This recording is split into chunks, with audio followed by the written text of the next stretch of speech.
وَلَقَدْ يَسَّرْنَا الْقُرْآنَ لِلذِّكْرِ فَهَلْ مِن مُّدَّكِرٍ الحمد لله رب العالمين والصلاة والسلام على أشرف الأنبياء والمرسلين أما بعد فأعوذ بالله من الشيطان الرجيم من همزه ونفخه ونفثه بسم الله الرحمن الرحيم رب اشرح لي صدري ويسر لي أمري واحلل عقدة من لساني يفقه قولي اللهم انفعنا بما علمتنا وعلمنا ما ينفعنا وزدنا علما فبشر عبادي الذين يستمعون القول فيتبعون أحسنه أولئك الذين هداهم الله وأولئك هم أولو الألباب أعوذ بالله من الشيطان الرجيم بسم الله الرحمن الرحيم أم للإنسان ما تمنى فلله الآخرة والأولى وكم من ملك في السماوات لا تغني شفاعتهم شيئا إلا من بعد أن يأذن الله لمن يشاء ويرضى أعوذ بالله من الشيطان الرجيم بسم الله الرحمن الرحيم أم للإنسان ما تمنى فلله الآخرة والأولى اللہ تعالیٰ فرماتے ہیں ام للانسانی سورہ نجم آیت نمبر 24 ام للانسانی ما تمنا کیا ہے انسان کے لیے جو وہ تمنا کرے سوال ہے کہ انسان جو تمنا کرے وہ اسے تمنا کر کے خواہش کر کے مل جائے گا جواب ہے کہ نہیں صرف تمنا کرنے سے کچھ نہیں ہوتا صرف خواہش کرنے سے کچھ نہیں ہوتا بلکہ خواہش کرنے کے بعد انسان کو اس راستے پر چلنا پڑتا ہے اس کے لیے تگ و دو کرنی پڑتی ہے اس کے لیے خلوص کے ساتھ محنت کوشش کرنی پڑتی ہے اللہ کی رحمت شامل حال ہوتی ہے تو پھر انسان کو وہ چیز مل جاتی ہے فللہ الآخرۃ والأولیٰ بس بے شک اللہ کے لیے آخرت بھی ہے اولا بھی ہے اللہ کے لیے آخرت بھی ہے دنیا بھی ہے یہ سب چیزیں اللہ کے قبضہ قدرت میں ہیں اللہ کے کنٹرول میں ہیں اللہ کی قدرت اور منشا کے تحت ہیں انسان کے میں خواہش کروں مجھے مل جائے خواہش کرنے سے نہیں ملتا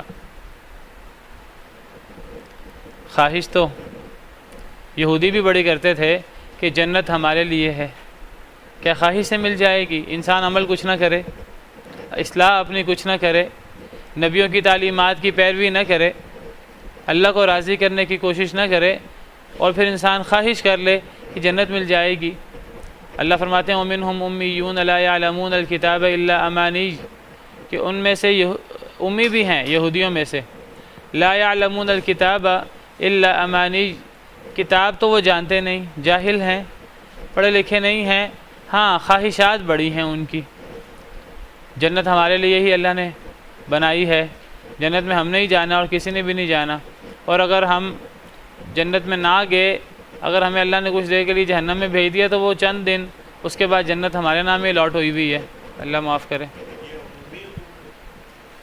تو خواہش سے نہیں ملتا خواہش صرف خواہش جو ہے یہ کوئی حیثیت نہیں رکھتی خواہش کے ساتھ انسان کو تگ و دو کرنی پڑتی ہے ہاں آگے ہے نا جو میں نے کہا خواہش صرف خواہش نہیں خواہش کے ساتھ خلوص پکا ارادہ پھر انسان اس کے لیے تگ و دو کرے اس راستے پر چلے اس راستے کے لیے قربانیاں دے اللہ سے دعائیں کرے اللہ کی رحمت شامل حال ہو جب اللہ کی رحمت آ گئی سب کچھ انسان کا ہو گیا تو صرف خواہش نہیں اصل مسئلہ ہے صرف خواہش کا جب ایک بندہ صرف خواہش کرتا ہے نا دنیا کے بارے میں بھی آپ سمجھ لیجئے اصل میں تو مراد یہاں ہدایت کی بات ہے مراد کیا ہے یہاں کہ مشرکین مکہ کہتے ہیں ہم ہدایت یافتہ ہیں ہم صحیح ہیں یا وہ چاہتے ہیں ہم صحیح وہ اپنے آپ کو صحیح کہتے ہیں نہیں جی ہم شرک نہیں کر رہے ہم غلطی نہیں کر رہے ہم تو ہدایت یافتہ ہیں بھئی آپ کے ہدایت یافتہ اپنے آپ کو کہنے سے آپ ہدایت یافتہ نہیں بن جائیں گے آپ ہدایت یافتہ ہونے کی خواہش کر کے آپ ہدایت یافتہ نہیں بن جائیں گے۔ کچھ لوگ جی بڑی خواہش کرتے ہیں جی دیکھیں جی فلاں جو ہے وہ شخص کتنا نیک ہے، کتنی اللہ کی عبادت کرتا ہے، فلاں جو ہے فلاں کے بچے کتنا خوبصورت قرآن پڑھتے ہیں، فلاں جو ہے وہ کتنا جو ہے وہ دیندار ہے اور کتنی محنت کرتا ہے وہ دین کے لیے فلاں کے لیے۔ یہ خواہش کرنے سے باتیں کرنے سے کیا حاصل جب تک ہم خود وہ کام نہیں کرتے، جب ہم نے خود اپنے آپ کو اپنے بچوں کو ادھر نہیں لگایا تو یہ صرف خواہش کرنے سے تو ایک چیز نہیں ملے گی۔ اگر اس طرح خواہش کرنے سے مل جائے تو ہر انسان ہی خواہش کرتا ہے کہ جنت جو ہے وہ میرے لیے ہی ہے، کیا خواہش کرنے سے مل جائے گی؟ آخرت کی نعمتیں ساری میرے لیے ہی ہیں، اللہ بڑے غفور الرحیم ہے۔ کہ خواہش ٹھیک ہے اللہ غفور الرحیم ہے، اس کا مطلب یہ نہیں ہے کہ انسان بس خواہش کرے باقی انسان اپنی نہ اصلاح کرے۔ دنیا کے اندر انسان جو ہے وہ جس طرح غیر لگے ہوئے ہیں، نہ ان کو کوئی اللہ کی پرواہ ہے، نہ کوئی دنیا کے اندر ہم کسی مقصد کے لیے آئے ہیں، نہ دنیا کے اندر کوئی انہوں نے اللہ کے لیے کام کرنا ہے، بس ایک خواہش ہے کہ جنت ہمارے لیے، ہم جنت میں جائیں۔ بعض لوگ جو ہیں وہ اچھے لوگوں کی تعریف بھی کر دیتے ہیں کہ فلاں لوگ بڑے اچھے ہیں، بڑی دین کی بات کرتے ہیں، فلاں شخص جو ہے کتنی اچھی دعوت کی بات کرتا ہے۔ بھئی وہ اگر اس کی دعوت آپ پہ اثر انداز نہیں ہو رہی، اگر آپ جو ہیں وہ اس کی بات سنتے ہیں، نماز نہیں پڑھتے، آپ کسی کی قرآن کی تفسیر سنتے ہیں، آپ خود قرآن نہیں پڑھتے، آپ اس پہ عمل نہیں کرتے، تو صرف خواہش کرنے کا اور صرف یہ کیا فائدہ کہنے کا؟ کیا جو انسان خواہش کرے گا اس کو مل جائے گا؟ نہیں، خواہش کرنے سے نہیں ملتا۔ کیسے ملتا ہے؟ قرآن سے پوچھیں، قرآن اس کا جواب دیتا ہے۔ کیسے ملتا ہے؟ اللہ فرماتے ہیں سورہ بنی اسرائیل آیت نمبر 19، وَمَنْ أَرَادَ الْآخِرَةَ وَسَعَى لَهَا سَعْيَهَا وَهُوَ مُؤْمِنٌ فَأُولَئِكَ كَانَ سَعْيُهُمْ مَشْكُورًا۔ جو آخرت کا ارادہ کرے، صرف ارادہ نہیں، صرف نیت نہیں، وَسَعَى لَهَا سَعْيَهَا، اور اس کے لیے کوشش کرے، پوری کوشش کرنا، اپنا تن من دھن لگا دے، جو اللہ نے اس کو صلاحیتیں دی ہیں وہ صلاحیتیں وقف کرے اس کے لیے، اپنے لیے، اپنے خاندان کے لیے، بچوں کے لیے۔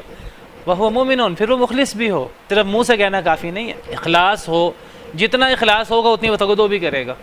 اخلاص نہیں ہوگا وہ صرف منہ سے باتیں کرے گا، عمل نہیں کرے گا۔ جو آخرت کا ارادہ کرے اس کے لیے کوشش بھی کرے جتنی کوشش کر سکتا ہے، اور وہ پھر مخلص بھی ہو۔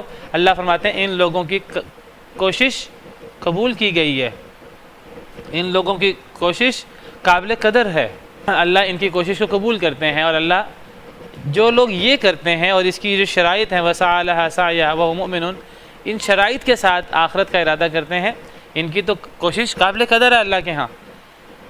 اس میں اور وہ جو ہم پڑھ رہے ہیں وہاں، ان دونوں میں بڑا فرق ہے۔ وہاں صرف تمنا ہے اور یہاں تمنا بھی ہے، ارادہ بھی ہے، اخلاص بھی ہے پوری طریقے سے، اور اخلاص کے ساتھ پھر پوری اپنی کوشش بھی ہے۔ ہاں، ایک انسان نے پوری کوشش کی، تمنا کی، اخلاص پورا اس کے اندر کوٹ کوٹ کے بھرا ہے، اپنی پوری کوشش کرتا ہے لیکن پھر کمی رہ جاتی ہے، وہ انشاءاللہ قابل معافی ہوگی۔ ایک بندہ بڑی کوشش کرتا ہے کہ میں قرآن بہت اچھا پڑھوں، تھوڑی سی بڑی عمر میں اس نے کوشش شروع کی، اسے بڑی عمر میں خیال آیا، لیکن اب اس نے اپنی ٹل لگا لی، اب قراء حضرات کے پاس جا کر اپنا ٹائم جو ہے وہ اس نے اس میں دیا ہے، 2 گھنٹے 3 گھنٹے ٹائم دیتا ہے، لیکن اللہ کی طرف سے ہے کہ اس کی زبان صاف نہیں ہے، اللہ کی طرف سے ہے کہ وہ نہیں اچھا پڑھ پاتا، اس سے تو ڈبل اجر ملے گا۔ یہ مطلب ہے وہ حدیث مبارکہ جو قرآن پڑھتا ہے اور قرآن پڑھنا اس پہ شاق ہوتا ہے، مشکل ہوتا ہے، وہ اٹک اٹک کے پڑھتا ہے، اسے 2 اجر ملتے ہیں۔ یہ ہے وہ شخص۔ لیکن ایک شخص ہے وہ نہ قرآن پڑھتا ہے نہ وقت نکالتا ہے، ہاں کسی قاری کو پڑھتا سن لے تو سبحان اللہ جی کتنا پیارا قاری پڑھتا ہے، پھر اس خواہش کا کیا فائدہ جب نہ آپ نے پڑھنا ہے، نہ آپ نے وقت نکالنا ہے، نہ آپ میں خلوص ہے، اور نہ آپ نے اس کے لیے پوری کوشش کرنی ہے، نہ خود سیکھا نہ بچوں کو سکھایا، باقی خواہش کرنے سے کیا حاصل ہو گیا جی مجھے بھی اچھا قرآن پڑھنا آ جائے۔ یہ خواہش کرنے سے تو کچھ بھی نہیں ہوتا، یہ خواہش سے یہ مراد ہے۔ تو کفار بڑی خواہش کرتے تھے جی ہم ہدایت یافتہ ہیں، ہم حق پر ہیں، بھئی منہ سے کہنے سے کیا ہو جاتا ہے، یہ تو ہر بندہ ہی کہتا ہے ہم حق پر ہیں، جی ہم شرک نہیں کرتے، بھئی آپ کے منہ سے کہنے سے کیا ہوتا ہے، ہم گناہ نہیں کرتے۔ آپ ایک انسان ملوث ہے شرک میں، گناہوں میں، اگر آپ ہدایت یافتہ ہونا چاہتے ہیں، اگر آپ گناہوں سے بچنا چاہتے ہیں، تو اس کے لیے دین سیکھنا ہوگا، اس کے لیے وقت نکالنا ہوگا، اور اس کے لیے اپنے حالت پہ غور کرنا ہوگا۔ کہیں ہم اپنے آباء و اجداد کی اندھی تقلید میں مبتلا تو نہیں ہے، کہیں ہمیں صرف خواہش ہی تو نہیں ہے کہ ہم نیک بن جائیں، ہم کرتے کرتے کچھ نہیں، نہ ہم اس کے لیے علم سیکھتے ہیں، نہ اپنی اصلاح کرنے کی کوشش کرتے ہیں۔ چاہیں تو ضروری نہیں ہے اللہ دے، لیکن جو لیکن لازمی نہیں ہے وہ ملے، چاہے تو دے گا، نہیں چاہے تو نہیں دے گا، اور چاہے تو اس کی خواہش سے بڑھ کر دے دے گا، لیکن جو آخرت کی تمنا کرے، آخرت کا ارادہ کرے اور شرائط کے ساتھ کرے، وہاں اللہ کی مشیت اللہ نے نہیں رکھی۔ اللہ کہتے ہیں اس کی کوشش قابل قدر ہے، اس کو اس کی کوشش مل کر رہے گی۔ جب ایک بندہ آخرت کے لیے جب ارادہ کرتا ہے، ارادہ کر کے اخلاص کے ساتھ پھر اپنی سی پوری تن من دھن لگا دیتا ہے، اس کو مل کے رہتا ہے، چاہے وہ پوری طرح اپنے منزل مقصود تک نہ پہنچ سکے تو مل جائے گا۔ 100 قتل جس نے کیے، نہیں پہنچا نا اس شہر میں جس شہر میں جانا تھا، ارادہ تھا اور کوشش کی، آگے اللہ کی طرف سے اجل آ گئی، تو ارادہ تو کیا نا اس نے اخلاص تو کیا نا۔ تو یہ نہیں ہے کہ وہ اللہ کی مشیت پہ ہے، حالانکہ ہر چیز اللہ کی مشیت پہ ہوتی ہے۔ اللہ نے یہ نہیں فرمایا کہ میں چاہوں گا تو اسے کوشش قبول کروں گا، اللہ نے فرمایا سمجھو اس کی کوشش قبول ہی قبول ہے۔ وَمَن يُهَاجِرْ فِي سَبِيلِ اللَّهِ يَجِدْ فِي الْأَرْضِ مُرَاغَمًا كَثِيرًا وَسَعًا، جو اللہ کے راستے میں ہجرت کرے، ابھی وہ اس شہر میں پہنچتا ہے کہ نہیں پہنچتا، وہ زمین میں وسعت پائے گا، وہ زمین میں فراخی پائے گا۔ وَمَن يَخْرُجْ مِن بَيْتِهِ مُهَاجِرًا إِلَى اللَّهِ وَرَسُولِهِ ثُمَّ يُدْرِكُهُ الْمَوْتُ فَقَدْ وَقَعَ أَجْرُهُ عَلَى اللَّهِ، جو اپنے گھر سے اللہ اور اللہ کے رسول کے لیے ہجرت کرنے نکلے، رستے میں موت آ جائے، اس کا اجر واقع ہو چکا ہے اللہ پر، اس کی کوشش قابل قدر ہے، اللہ نے مشیت پہ بھی نہیں رکھی۔ آپ جو دنیا کی بات کر رہے ہیں، دنیا کی ساری بات اللہ کی مشیت پہ ہے، اللہ چاہے تو دے، چاہے تو نہ دے، اور چاہے اللہ اس کی خواہش سے بڑھ کر دے دے۔ میں کہہ رہا ہوں وہ ہے کوشش کے، وہ ہے اللہ کی مشیت پہ، یعنی اللہ نے اس کا وعدہ نہیں کیا۔ جو بندہ دنیا مانگتا ہے، ایک بات تو طے ہے، دنیا مانگنے سے آخرت تو نہیں ملے گی۔ اب دنیا ملے گی کہ نہیں ملے گی وہ بھی طے نہیں ہے، اللہ چاہیں گے تو دے دیں گے، نہیں چاہیں گے تو نہیں دیں گے۔ میں یہ کہہ رہا ہوں یہاں اصل میں بات دنیا کی ہو بھی نہیں رہی، یہاں بات اصل میں آخرت کی ہو رہی، ہدایت کی۔ اور یہاں یہ جو پچھلے موضوع چل رہا ہے کہ جو مشرکین جو ہیں وہ فرشتوں کو اللہ کی بیٹیاں کہتے تھے، اور اللہ کے لیے انہوں نے مؤنث اولاد مقرر کی۔ اللہ کے لیے اولاد مقرر کرنا ہی بدترین شرک ہے، اللہ کے لیے گالی ہے، نعوذ باللہ۔ اللہ کے لیے اولاد بھی مقرر کی اور اولاد بھی لڑکیاں مقرر کی۔ اللہ فرماتے ہیں کتنی ٹیڑھی تقسیم ہے، اپنے لیے لڑکے اور اللہ کے لیے اگر تم نے مقرر بھی کیا تو لڑکیاں مقرر کی، حالانکہ مقرر کرنا ہی غلط ہے۔ اور فرمایا جو تم نے سارے ڈھکوسلے بنا رکھے ہیں، یہ لات منات عزا اور فلاں فلاں، یہ نام ہے صرف، کوئی حقیقت پیچھے ہے ہی نہیں۔ تم نے تمہارے آباء و اجداد نے نام رکھے ہیں، فلاں یہ کرتا ہے، فلاں یہ کرتا ہے، کوئی کچھ نہیں کرتا، صرف نام ہی ہے۔ یہ سارے ظن و تخمین، ساری جو ہے وہ ظنون ہے، اور جو ہے وہ اٹکل پچو ہے، اور اللہ کی طرف سے ہدایت آ چکی ہے۔ لیکن اب وہ ہدایت ملے کسے؟ وہ خواہش سے نہیں مل جانی۔ ہم بڑے ہدایت یافتہ ہیں، وہ تو ہدایت وقت نکالنے سے، غور کرنے سے، علم حاصل کرنے سے ملے گی، وہ خواہش کرنے سے نہیں ملے گی۔ تو امام ابن کثیر وغیرہ نے لکھا ہے عمل الانسانی ما تمنا، کیا انسان کے لیے ہے جو تمنا کرے؟ ایک انکار ہے کہ صرف تمنا کرنے سے نہیں ملتا۔ کہتے ہیں مراد کیا ہے؟ کہتے ہیں یہ جو کفار کہتے تھے ہم بڑے ہدایت یافتہ ہیں، ان کی طرف اشارہ ہے کہ آپ منہ سے کہہ دیں کہ ہم باطل پر نہیں ہیں، ہم حق پر ہیں، ہم ہدایت یافتہ ہیں، ہم شرک نہیں کرتے، یہ آپ کے کہنے سے کیا حاصل؟ کچھ حاصل نہیں ہے۔ ہاں اگر آپ واقعی ہدایت چاہتے ہیں تو موجود ہے ہدایت، وَلَقَدْ جَاءَهُم مِّن رَّبِّهِمُ الْهُدَىٰ، اللہ کی طرف سے ہدایت آ چکی ہے، اس ہدایت کے لیے وقت نکالو، اس ہدایت کو پڑھو اور نیوٹرل ہو کے اسے پڑھو، ہدایت ملے گی انشاءاللہ۔ تو صرف خواہش سے نہیں ملے گی، آپ ارادہ کرو گے، ارادہ کر کے کوشش کرو گے اخلاص کے ساتھ۔ ایک بندہ اللہ سے دعا تو کرے اخلاص کے ساتھ، دعا کرے ارادہ کرنے کے بعد، خواہش کرنے کے بعد، اس کے بعد پھر اس کے لیے کوشش کرے، قربانی دے اس کے لیے، انشاءاللہ ہدایت مل کے رہے گی۔ لیکن اگر ایک بندہ صرف تمنا کر لیتا ہے، تمنا کرنے سے انسان کو کچھ نہیں ملتا۔ ہاں اگر ایک انسان صرف تمنا نہ کرے، سارے لوازمات پورا کرے، اللہ کے لیے تو دنیا بھی ہے، آخرت بھی ہے، سب کچھ اللہ کے پاس ہے، اللہ سب کچھ دے سکتا ہے، سب کچھ دے گا، انسان ارادہ تو کرے۔ اس کے ساتھ لنک ہے، اللہ کے لیے دنیا بھی، آخرت بھی ہے، اور دنیا بھی اللہ کے قبضہ قدرت میں ہے، تمنا سے نہیں ملے گی۔ دیکھیے تمنا کرنا بھی اچھی چیز ہے، لیکن ایک تمنا وہ ہے جو ایک مومن تمنا کرتا ہے اور تمنا کر کے پھر اس کے مطابق کوشش کرتا ہے، اور ایک تمنا وہ جو ایک منافق قسم کا شخص کرتا ہے۔ منافق بھی تو کہتا ہے میں اللہ پر ایمان لاتا ہوں، کیا اللہ کے نزدیک وہ مومن ہے؟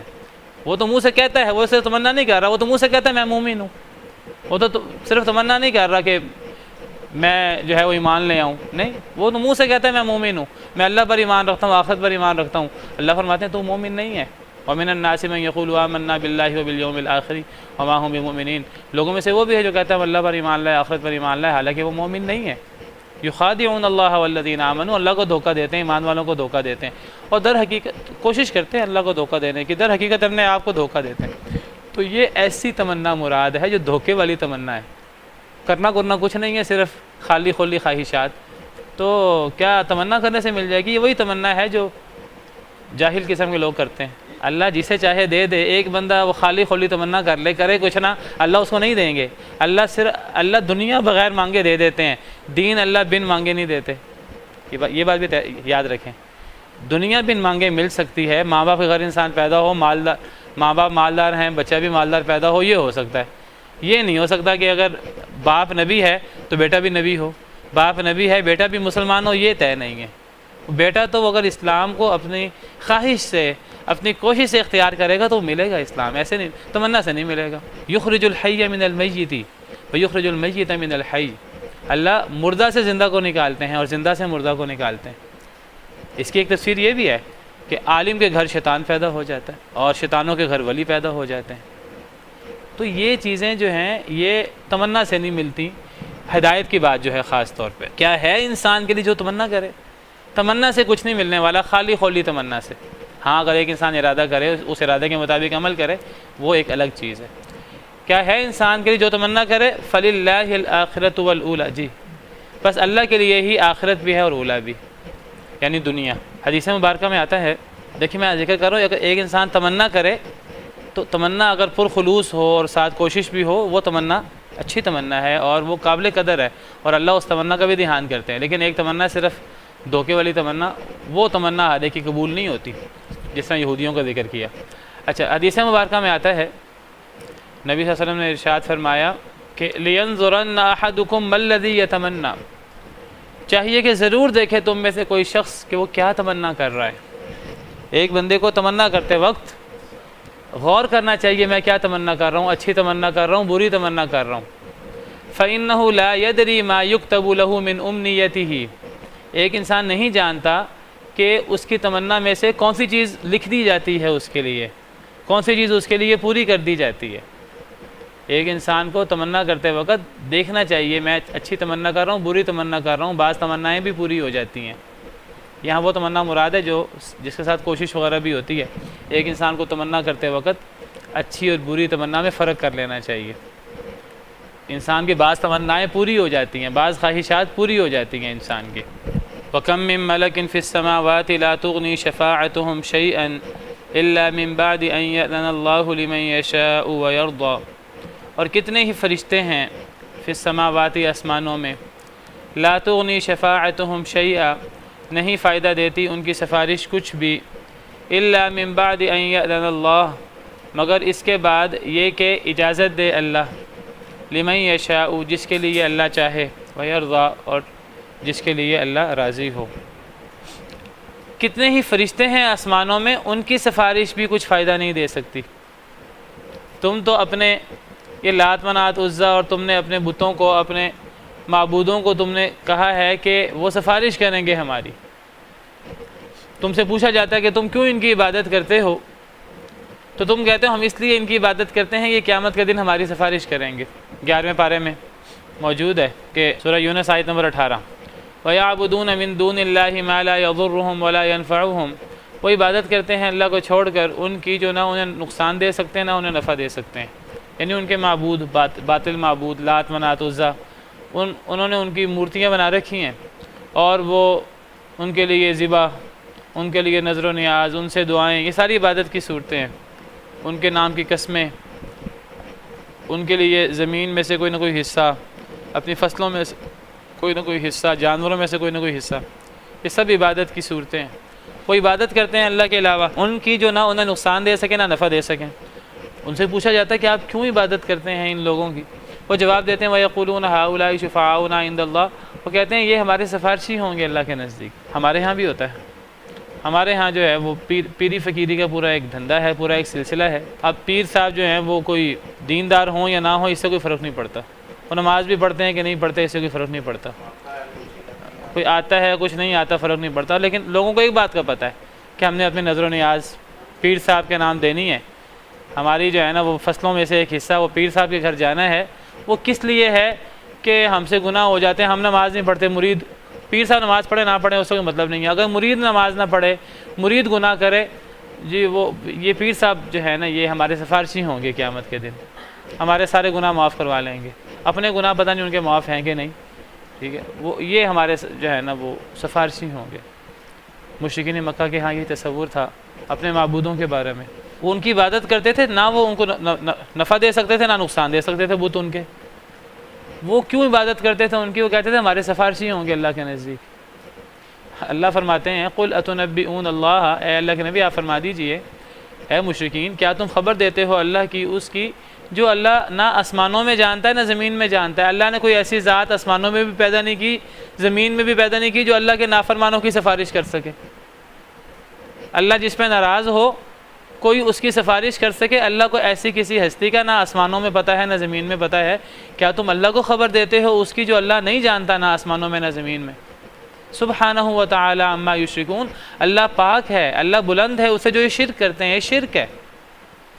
اس قسم کی سفارش کا عقیدہ، انسان جو مرضی گناہ کرتا رہے، انسان سمجھے کہ میرے پیر فقیر مجھے بچا لیں گے، میری اللہ کے ہاں سفارش کر دیں گے، جب اللہ ناراض ہوگا پیر فقیر چھوڑیں، نبیوں کو بھی اپنی پڑی ہوگی، پیر فقیر چھوڑیں، کوئی کسی کے سفارش نہیں کر سکے گا، کسی کو بات کرنے کی ضرورت نہیں ہوگی۔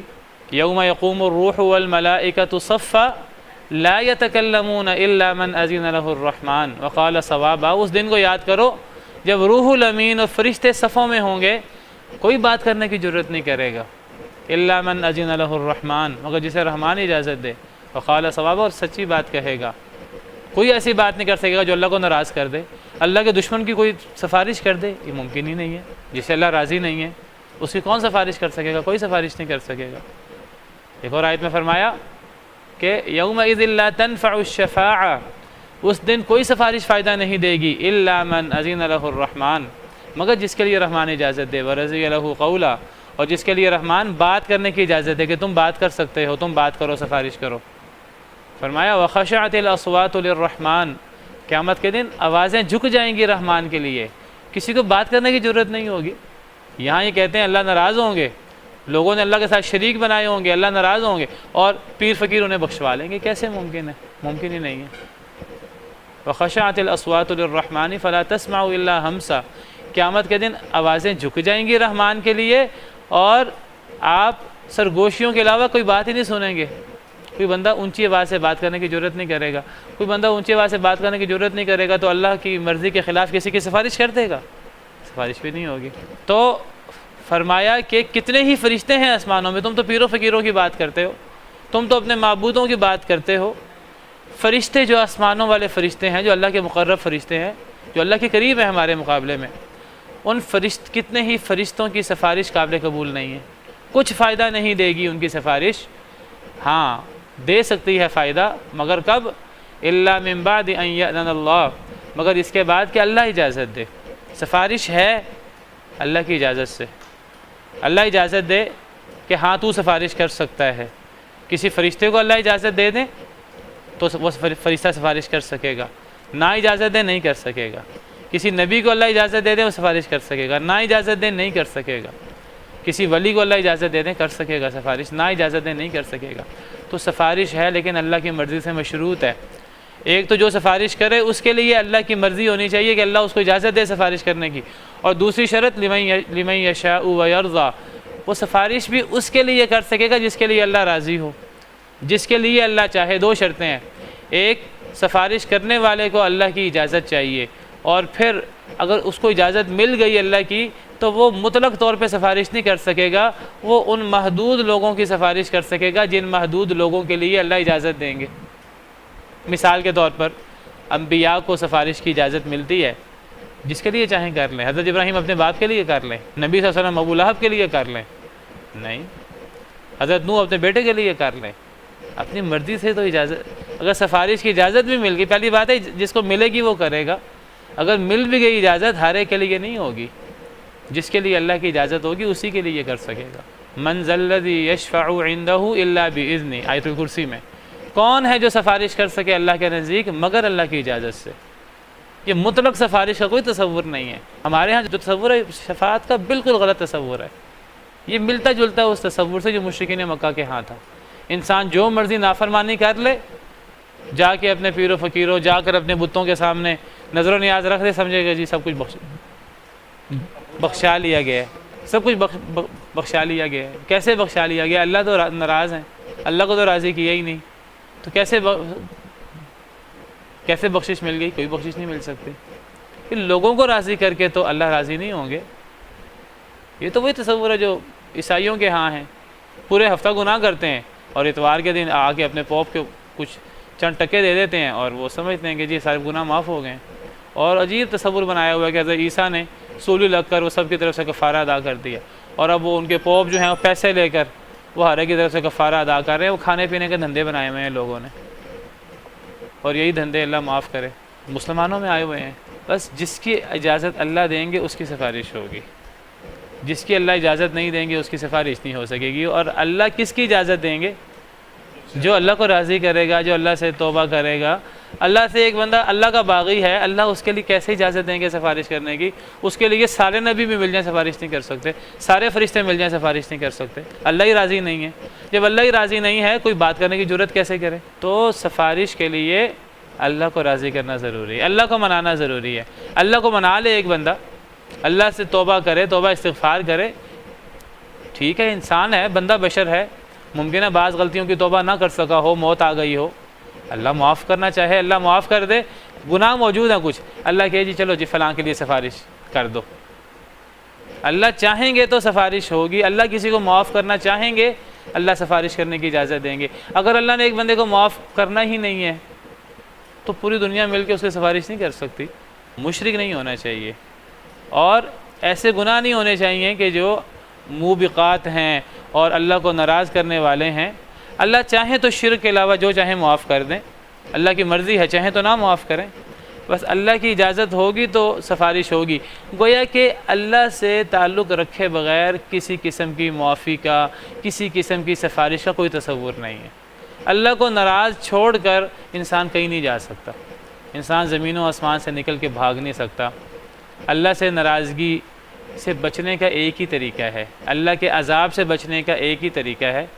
بڑی اللہ نے پیاری دعا سکھائی ہے ہمیں نبی صلی اللہ علیہ وسلم کے واسطے سے، اللہم انی اعوذ برضاک من سخطک، اے اللہ میں آپ کی ناراضگی سے آپ کی رضا کی پناہ میں آتا ہوں۔ اللہ ناراض ہے، اب کیا کرے انسان کے پاس ایک ہی چیز ہے، اللہ کو راضی کرنے کی کوشش کرے۔ اے اللہ میں آپ کی ناراضگی سے آپ کی رضا کی پناہ میں آتا ہوں، وبمعافاتک من عقوبتک، اے اللہ آپ کی سزا سے آپ کی معافی کی پناہ میں آتا ہوں، وبک منک، اے اللہ میں آپ سے، آپ کے عذاب سے، آپ کے غصے سے میں آپ کی پناہ میں آتا ہوں۔ لا احصی ثناء علیک، میں تو آپ کی تعریف کرنے کی پوری طاقت ہی نہیں رکھتا۔ انت کما اثنیت علی نفسک، آپ کی تعریف وہ ہے جو آپ نے خود اپنی تعریف کر دی۔ بڑی زبردست دعا ہے، یہ دعا کرنی چاہیے۔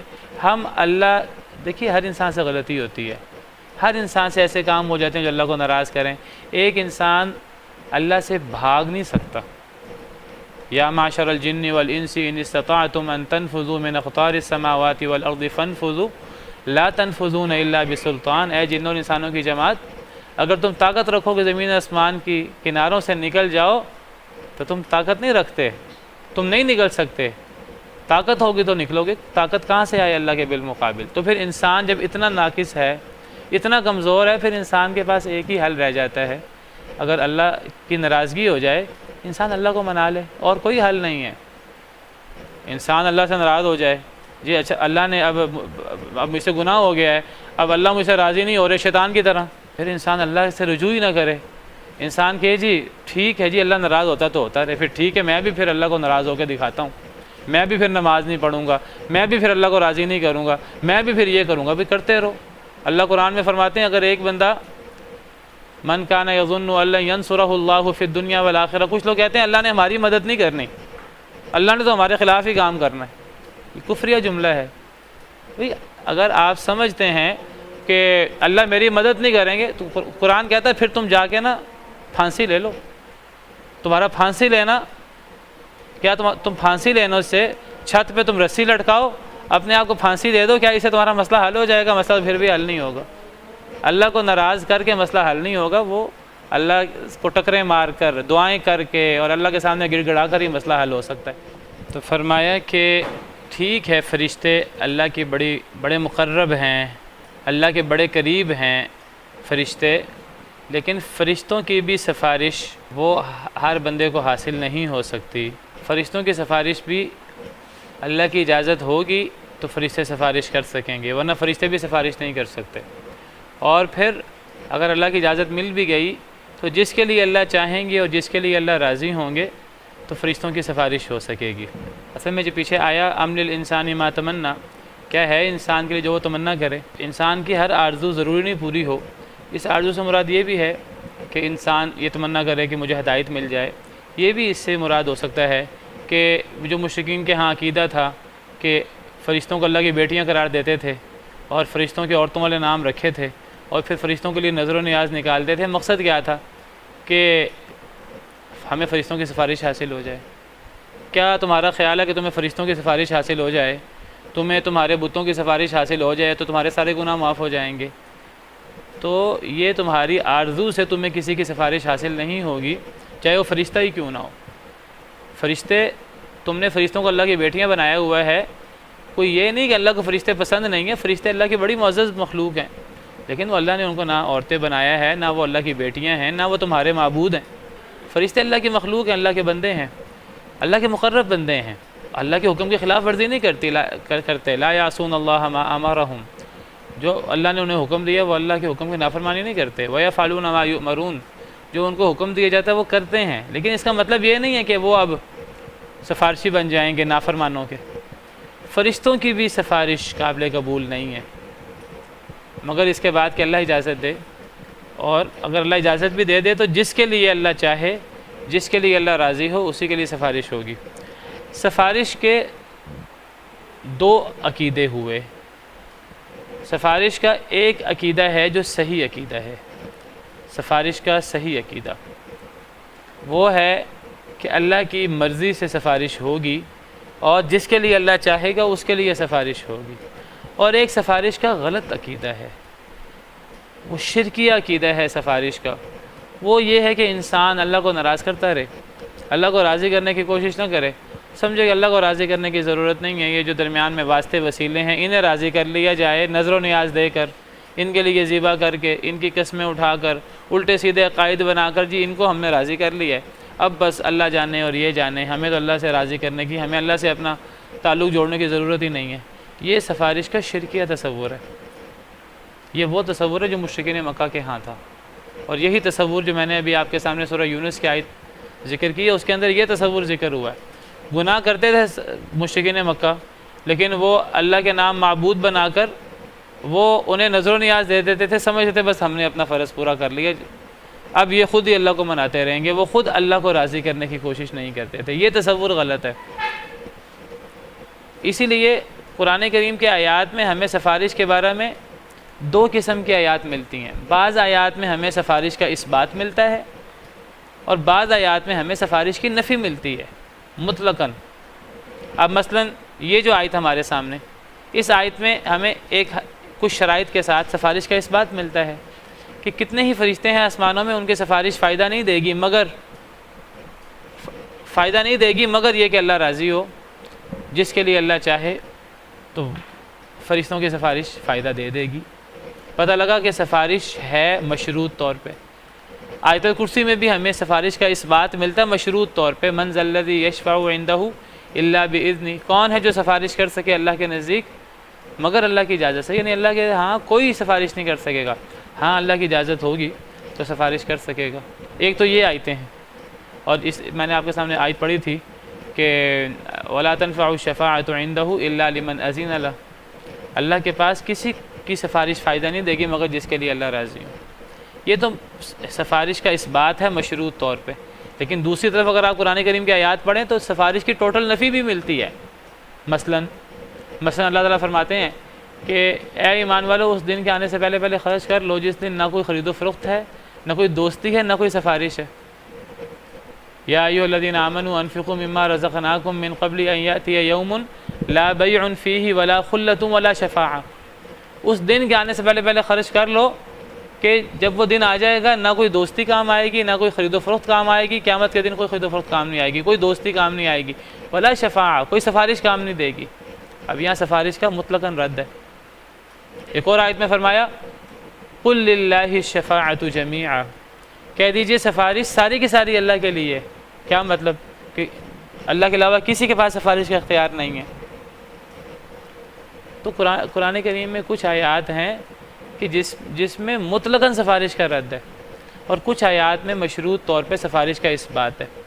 تو جن آیات میں سفارش کا رد ہے مطلقاً، وہ اصل میں ایسی سفارش ہے جس میں اللہ کی مرضی، اللہ کی رضا اور منشا شامل نہ ہو، اور وہ وہی تصور ہے۔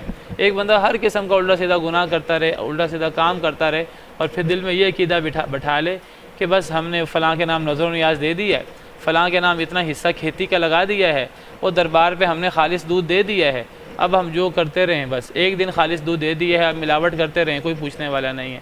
اب یہ جن ہم نے 11ویں دی ہے جن پیر صاحب کے نام، وہ جانے اور اللہ جانے۔ یہ کون سا تصور ہے؟ یہ کون سا دین ہے؟ یہ کوئی دین نہیں ہے، ایسی کوئی سفارش نہیں ہے۔ سفارش کے بارے میں سب سے واضح آیت، ایک تو یہ واضح آیات ہیں، اس میں ایک بہت واضح آیت 23ویں پارے کی پہلی آیت ہے، سورہ یاسین کی آیت ہے جو بڑی واضح ہے اس بارے میں۔ سورہ یاسین آیت نمبر 23 ہے، آیت نمبر 22 سے یہ 23واں پارہ شروع ہو رہا ہے، سورہ یاسین کی آیت نمبر 22 سے۔ وَمَا لِيَ لَا أَعْبُدُ الَّذِي فَطَرَنِي وَإِلَيْهِ تُرْجَعُونَ۔ یہ 3 نبی آئے تھے، ان 3 نبیوں نے دعوت پیش کی تو ان کی قوم نے ان کی دعوت کا انکار کر دیا۔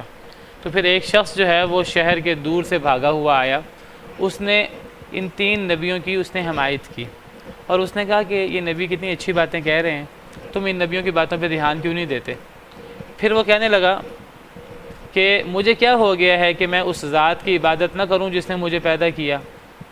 ہم اللہ کی عبادت کیوں نہ کریں جو ہمارا خالق ہے؟ ہم اللہ کو چھوڑ کر غیر اللہ کی عبادت کیوں کرتے ہیں؟ ہم اللہ کی عبادت کیوں نہ کریں جس نے ہمیں پیدا کیا، اور اسی کی طرف تم سب نے لوٹ کر جانا ہے۔ اور پھر اس نے بات کہی سفارش کے بارے میں، اَأَتَّخِذُ مِن دُونِهِ آلِهَةً، کیا میں اللہ کے علاوہ ایسے معبود بنا لوں، اِن يُرِدْنِ الرَّحْمَنُ بِضُرٍّ، اگر اللہ مجھے نقصان پہنچانا چاہے، لا تغنی عنی شفاعتہم شیئا، مجھے ان کی سفارش کچھ بھی فائدہ نہیں دے گی، ولا ينقذون، اور وہ مجھے بچا بھی نہیں سکیں گے۔ یہ ہے سفارش کا صحیح تصور، واضح تصور جو اس آیت میں بیان ہوا ہے، کہ اگر اللہ کسی کو نقصان دینا چاہے، پوری دنیا مل جائے، وہ پوری دنیا سفارش کرنے کے لیے اکٹھی ہو جائے، کسی کی سفارش ذرہ برابر فائدہ نہیں دے گی۔ اگر اللہ کسی کو نقصان دینا چاہیں، اللہ کس کو نقصان دینا چاہیں گے؟ اللہ کس کو سزا دینا چاہیں گے؟ جو اللہ کا نافرمان ہوگا۔ یعنی اللہ کی نافرمانی کر کے انسان کسی کی سفارش کا حقدار نہیں بن سکتا۔ اگر اللہ کی نافرمانی کی ہے اور اللہ اس سے ناراض ہیں، اس کا کوئی حل نہیں ہے، پوری دنیا کو راضی کر لے، پوری دنیا کے نام نظر و نیاز دیتا رہے، سبیلیں لگاتا رہے، کوئی حل نہیں ہے جب تک اپنے رب کو راضی نہ کرے۔ تو یہ تصور جو ہے نا، یہ ہے شرکیہ تصور۔ اللہ راضی ناراض ہے ہوتا رہے، میں واسطوں وسیلوں کو منا لوں، وہ خود ہی اللہ کو مناتے رہیں گے۔ جی فلاں پیر صاحب ہیں، پیر عبدالقادر جیلانی، ان کا تو ہر مرید جنتی ہے، جو ان کا مرید ہو جاتا ہے وہ جنت میں چلا جاتا ہے۔ ان کے نام کی 11ویں دینی چاہیے، ان کے نام کی نظر و نیاز دینی چاہیے۔ ہر قسم کا دنیا کے اندر انسان غلط کام کرے، ان کے نام کی 11ویں دے دے، نظر و نیاز دے دے، اب وہ جانے اور اللہ جانے۔ یہی تو شرکیہ تصور ہے۔ اللہ کے لیے ساری کی ساری سفارش اللہ کے لیے ہے۔ ہاں اللہ تعالیٰ سفارش کا اختیار دیں گے اپنی مخلوق میں سے، فرشتوں کو، نبیوں کو، صحابہ کو، ولیوں کو، نیک لوگوں کو، حفاظ کو، شہیدوں کو اللہ دیں گے، لیکن صرف جس کو اللہ دیں گے وہ سفارش کر سکے گا، جس کے لیے اللہ اختیار دیں گے اس کے لیے سفارش ہوگی۔ اور اللہ کس کے لیے اللہ اختیار دیں گے؟ جس سے اللہ راضی ہوں گے، جس کو اللہ معاف کرنا چاہیں گے۔ ایسے گناہ گار بھی ہوں گے، نیک اعمال بھی ہوں گے، برے اعمال بھی ہوں گے، اللہ سے دعائیں بھی مانگتے ہوں گے۔ اللہ چاہیں گے چلو جی میرا بندہ ہے، مجھ سے توبہ بھی کرتا تھا، شرک نہیں کرتا تھا، میں اسے معاف کر دوں۔ اللہ کہیں گے کسی فرشتے کو، کسی نبی کو، کسی ولی کو، چلو جی اس کے لیے سفارش کر دو، میں اس کو معاف کر دیتا ہوں۔ اب یہاں ایک سوال پیدا ہوتا ہے کہ اگر اللہ نے معاف کرنا ہی ہے، اگر معاف اللہ نہیں کرنا ہے، اللہ کی اجازت کے بغیر سفارش بھی نہیں ہو سکتی، پھر سفارش کا فائدہ؟ سفارش کا فائدہ اگر اللہ جس سے راضی نہیں ہے اس کے لیے سفارش نہیں ہو سکتی، اور جس کے لیے اللہ راضی ہیں اس کے لیے سفارش ہو سکتی ہے۔ سوال ہے جس کے لیے اللہ راضی ہوں گے اس کو سفارش کی ضرورت کیا ہوگی؟ سمجھ آ رہی کہ نہیں آ رہی؟ ایک سوال پیدا ہو سکتا ہے کہ سفارش کا مقصد کیا ہے؟ اصل میں نہیں، اللہ تو اجازت دیں گے، اللہ قرآن میں کہتے ہیں میں سفارش دوں گا، میں اجازت دوں گا۔ اصل میں اللہ نے اپنے کسی بندے کو معاف کرنا ہی ہوگا۔ دیکھیے جو اللہ کے ساتھ شرک کرتا ہے اللہ اس کو کبھی معاف نہیں کریں گے۔ جو اللہ کا جو ہے باغی ہے اللہ اس کو کبھی معاف نہیں کریں گے۔ اللہ انہی لوگوں کو معاف کریں گے جن کی نیکیاں بھی ہیں، گناہ بھی ہیں، وہ شرک سے بچنے والے ہیں، تو توحید پر ہیں، اللہ سے دعائیں بھی کرتے ہیں، ساتھ نیک اعمال بھی ہیں، کچھ برے اعمال بھی ہیں، ہر انسان سے برے اعمال بھی ہوتے ہیں۔ اب اللہ نے ان لوگوں کو معاف کرنا ہی ہے، اب اللہ چاہیں تو ویسے ہی کہیں جاؤ جی جنت میں چلے جاؤ تو معاف کر دیتا ہوں۔ اور ایک صورت یہ ہے کہ اللہ تعالیٰ اپنے کچھ نیک بندوں سے کہیں چلو تم سفارش کرو ان کی، میں تمہاری سفارش پر انہیں معاف کر دیتا ہوں۔ یہ ہے سفارش کا تصور، صحیح سفارش کا تصور۔ تو گویا وہ خود نہیں کر سکتا، اللہ کی اجازت ہوگی تو گویا کہ اللہ نے کچھ لوگوں کو قیامت کے دن ایک مقام دینا ہوگا۔ فرشتوں کو اللہ نے مقام دینا ہوگا کہ چلو آج تمہیں سب لوگوں کے سامنے تمہاری شان نمایاں ہو، تمہارا مقام اللہ کے ہاں نمایاں ہو، چلو تم فلاں بندے کے لیے سفارش کرو، میں تمہارے سفارش پر فلاں بندے کو معاف کر دوں گا۔ اللہ نے تو معاف پہلے ہی کرنا ہوگا، یہ گویا کہ اس کا اعزاز ہوگا۔ اللہ نبیوں سے کہیں گے کہ تم فلاں کے لیے سفارش کرو، میں اس کی سفارش قبول کر لوں گا۔ اللہ صحابہ، اولیاء، نیک لوگوں کو کہیں گے فلاں کے لیے سفارش کرو، میں تمہاری سفارش قبول کر لوں گا۔ ہم نے پچھلے دنوں حدیث پڑھی تھی کہ ایک ایسا شخص جو نبی نہیں ہے، پچھلے دنوں ہم نے حدیث پڑھی تھی، اللہ اس کی سفارش پر 2 بڑے قبیلوں کے برابر لوگوں کو معاف فرما دیں گے۔ ایک ایسا شخص کی سفارش پہ جو نبی نہیں ہے، اللہ نے 2 قبیلوں کی، ایک شخص کی سفارش پر 2 قبیلے جتنے لوگوں کو معاف پہلے ہی کرنا ہوگا۔ اللہ اس شخص کو اعزاز دیں گے، چلو آج تمہارا نام روشن ہو، آج تمہارا مقام اللہ کے ہاں کیا ہے، لوگوں کو اپنی پڑی ہے، تمہارے کہنے پہ اللہ جو ہے نا اتنے لوگوں کو معاف کر دیتے ہیں۔ اصل میں اللہ نے تو پہلے ہی معاف کرنا ہوگا ان لوگوں کو، یہ اس شخص کا مقام قیامت کے دن سب کے سامنے نمایاں ہوگا۔ اللہ نے فلاں شخص کے کہنے پر جو نبی نہیں ہے، اللہ غیر نبی لوگوں کی بھی سفارش قبول کریں گے، نبیوں کا مقام تو اس سے بہت بلند ہوگا۔ اس کا نام نہیں آیا، ہم نے پچھلے دنوں حدیث پڑھی ہے۔ یہ ایک ایسا شخص جو نبی نہیں ہے، اللہ اس شخص کی سفارش پر قبیلہ ربیہ، قبیلہ مضر جتنے لوگوں کو معاف کر دیں گے، جنت میں داخل کر دیں گے۔ تو یہ سفارش اصل میں اللہ نے اعزاز دینا ہے اپنے فرشتوں کو، اپنے نبیوں کو، اپنے ولیوں کو۔ اللہ نے بتانا ہے کہ میں ان کی سفارش پر معاف کر دوں گا۔ تو اتنا ہی کافی ہے۔ سبحان ربک رب العزت عما یصفون وسلام علی المرسلین والحمد للہ رب العالمین۔ في رحمه تحلو الحياة شوقا